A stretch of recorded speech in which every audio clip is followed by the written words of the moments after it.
Hey, what is going on, guys? It's the SS Ultimate Goku back with another video, and so today I'm going to talk about my experience at Tora Con 2023.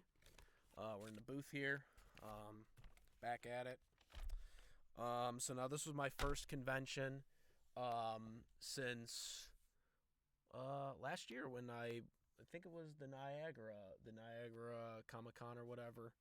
Um, so yeah, because obviously, Anime NYC got canceled for me because obviously here in Western New York we had a huge storm that basically canceled all the bus lines.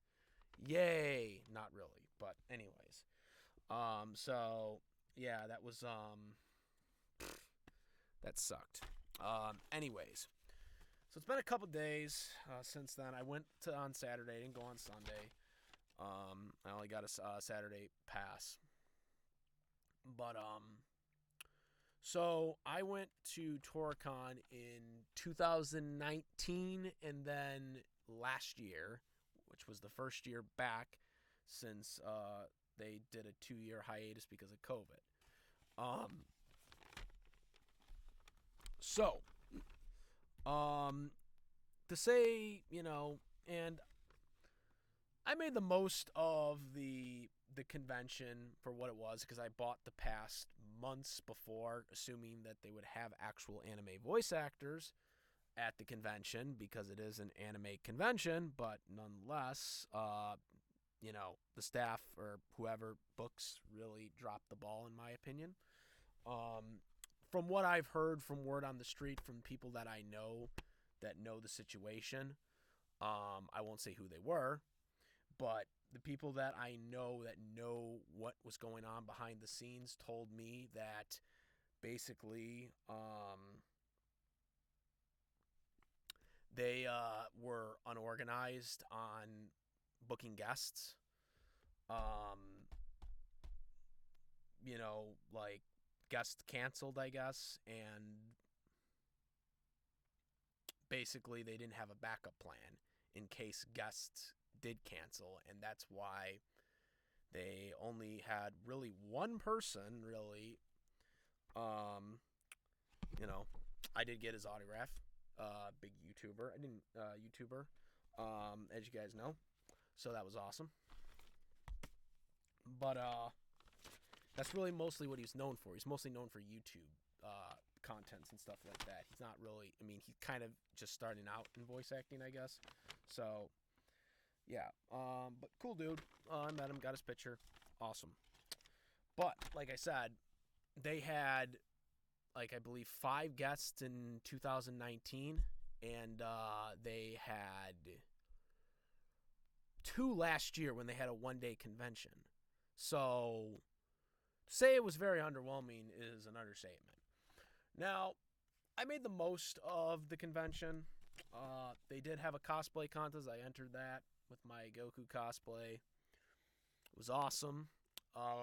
Though I will say, there was a lot of issues with this convention in terms of stuff was going on. Like in one of the buildings, I guess, someone set off a fire alarm. I wasn't in that building when it happened, but it was all talked about. So there was a lot of events that got delayed because of that, which again, not their fault, obviously. But yeah, that's just something that just like just a lot of weird things occurred at this convention. Again, some of it was not their fault, but again, unfortunately, it happened. Um, but because of that, a lot of the panels were delayed. Now, when sorry, my hat's a little crooked. So now when some of the stuff I went to, like when I went to, because they had like the rehearsal thing or whatever, at the cosplay contest, like a couple hours before when the convention actually started, or when the cosplay contest actually started, they decided to do the skits last and not the craftmans and the walk-ons last. Now, I thought that was really wrong because the skits take the longest choreography out of the walk-ons and the Craftman's. Craftman's, obviously, you're gonna guess. You're gonna, what they do in the what's it called, in the judging for Craftman's. They do it very quickly. They evaluate the costumes and see how they made the material, and then that's the end of it. And then for walk-ons, they just kind of do a pose. They just kind of walk on and do a pose, and so the choreography isn't really that much for walk-on. But for skits, it takes a little longer, and because you have to come up with the actual choreography of how you're gonna say it, if you're gonna sing, if you're gonna do this, and then they also got like spotlights and stuff like that. So if you want a certain light a certain way, you got to do it a certain way and set that up, and that took a lot longer, and so it was like they were way over time. Like they were going into another event by the time we got finished with the actual cosplay contest. So it took a lot. And it was really, really annoying, to be honest with you. But we trucked through. But that was something that I noted because, again, I went there last year, and to me, under a one-day convention, because last year they only did a one-day convention, they felt more organized on how they wanted to do things than they did this year. So that was something that really they kind of regressed, so to speak, on the cosplay contest. So now I'm going to be honest, looking at the schedule, because I was looking at the schedule, and obviously I was really kind of disappointed in a lot of the things that were set up for the schedule, because a lot of the things that they had set up were mostly the stuff that would have interested me were mostly during the day, or during the time that the cosplay contest was going on, or during the morning when everything was just first starting out. And that was something that I kind of really didn't like, because it was like, all the good stuff was in the morning, and then all the stuff in the night, you didn't really have that much to go on. Just for my taste, like some of this stuff I have no idea. Like they had some things on here that I was just like scratching my head, thinking like, what was going on here? What were they thinking? I don't know. But for me, I just didn't think it was really that good worth checking out. So after the convention, because the Jack in the Box was moved, thanks to the fire alarm thing, debacle, that also, again, because the cosplay contest ran overtime, because they were over. They literally were elapsing into like another event, for where the location was. I wasn't able to do the Jack in the Box, which had been rescheduled to 6. So that was something that was upsetting. I ended up going to after the cosplay contest was over with, I ended up going to the One Piece After Dark 18 plus panel, which surprisingly was very, very good. I had no idea what to expect going out of that, but it was the only thing that I seen on here on this whole schedule that I thought was actually interesting to me, because it was an anime that I liked. Nothing else on here. There was no Dragon Ball Z panels. The Pokemon panels were earlier in the day. No Yu-Gi-Oh! No Bleach. Like, Bleach just came back. Where was the Bleach panel? No Naruto. There was a Naruto trivia, but again, that was another event that overlapped on the cosplay contest. So yeah. None of that were there. So very disappointing. But nonetheless, I did check out the One Piece 18 plus panel. And it was a very good panel. Very good panel. Very good people that were running it. Had definitely good One Piece knowledge. They knew about stuff more in the manga than I did. That's for sure. Because I don't read the manga. I only watch the anime, the dub. So that was good. They did some good rewards and stuff like that. And ironically enough, I actually won this One Piece starter deck from this, I guess, One Piece trading card game, but I had no idea existed until I went to this event. Who knew? Yeah, so I got that um, out of a random raffle that they did. They did some like they actually took like a straw hat and they actually put tickets in there and they just like pulled people's names out. So that was pretty cool. We did some we did some interesting scenarios on characters on where their tier levels were for certain things. Um, Not power levels. No, no, they didn't do power levels. I wish they would have done power levels because I would have won everything on that one had they done that. But nonetheless, a very good event. Probably one of the better ones that I went to, for sure. So big ups on them. I don't know who they were, but the Nami cosplayer who also entered as Red in the cosplay contest. Um, she was like the host of it, and she did good. There was a Frankie cosplayer, so and a Robin cosplayer. So they did good. They did good. Probably surprisingly the best panel probably of the night that I went to. Um, and I really wish, hopefully next year, they have a lot of these problems solved at Tora Con because Tora Con was a very, very disappointment, an underwhelming disappointment, especially since I know they can book more guests than that because they've done it in the past. And regardless of what ended up happening, like I said, I don't know if it's true or not, but that's what I've heard from people uh, that had, inside knowledge of what was going on.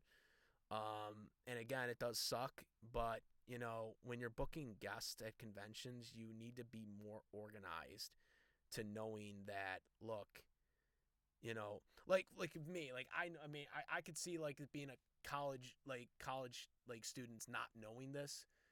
That's what I'm thinking it was. It was newer college students that don't know how to book anime conventions, but that's something that needs to be known. Like you have to know when you're negotiating this.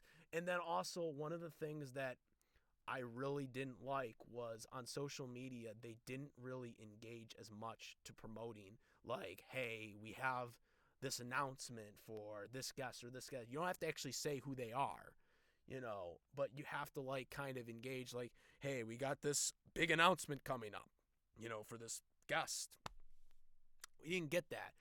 And, I ask like 6 days before the convention, and then that's what gets people to answer, that, oh, we're not going to have anyone else.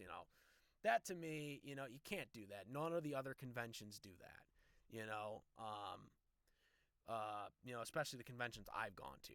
They don't do it that way. They announce stuff months in advance. They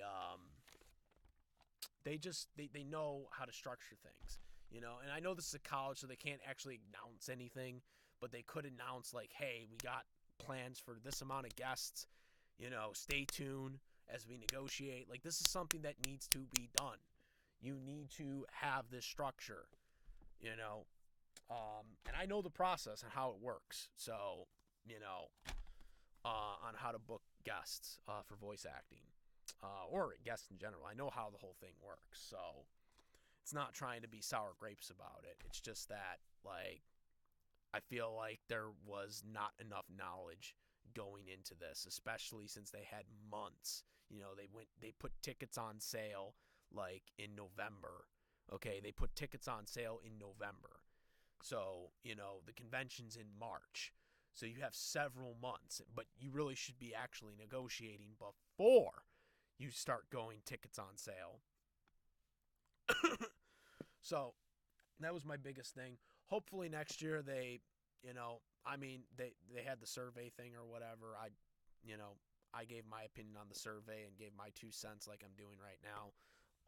Hopefully they read it and they take the criticism, and hopefully they put on a better convention next year.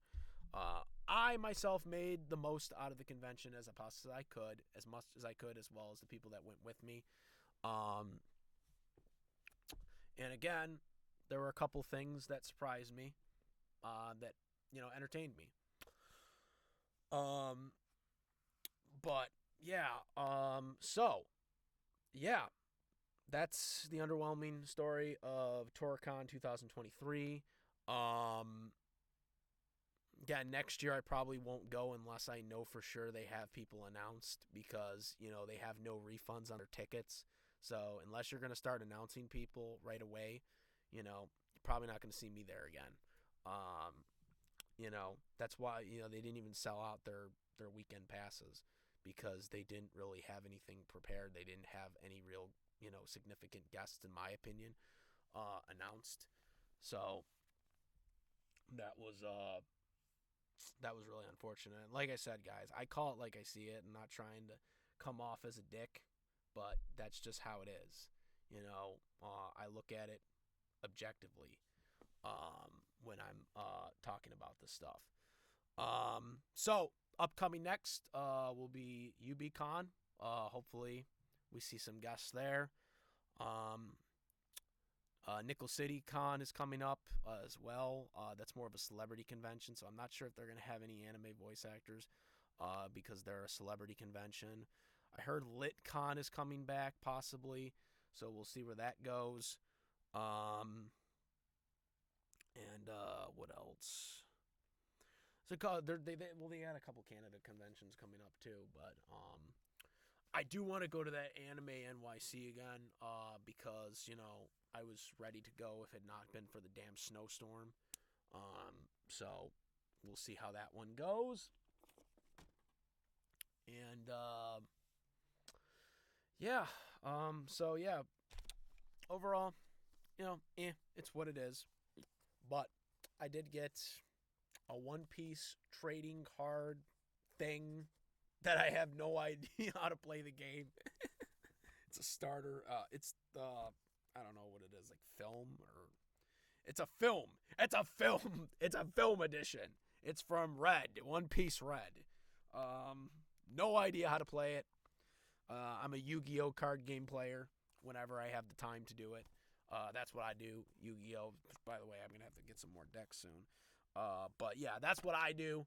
So I'm not exactly sure what I'm going to do with this.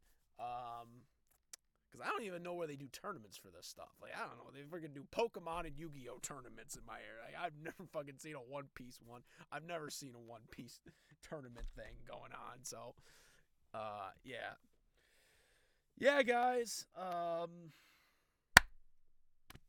That's it. I'm out of here on the S Ultimate Goku. Oh, by the way, I will try to put up the cosplay contest in its entirety, because the people recorded the entire thing for me. So it wasn't just my skit that they recorded the entire thing. So as you guys know, when it comes to the convention stuff like that, I don't monetize that stuff, for things like that, which I can anyways, because the songs will be copyrighted anyways, so it doesn't matter. But nonetheless, for cosplay stuff like that, I don't monetize anything, so I'm not getting anything out of it. So I won't be monetizing any of that, so I don't make anything off of that stuff. So nonetheless, that will be up at some point this week. So check it out in its entirety. Yeah. That was kind of really what this video is. Kind of redundant about Tora Con, and kind of my disappointment and my good moments I had with it, which weren't that many, but there was some happy. Obviously, the cosplay was great, and this, surprisingly, this One Piece panel was great. And yeah,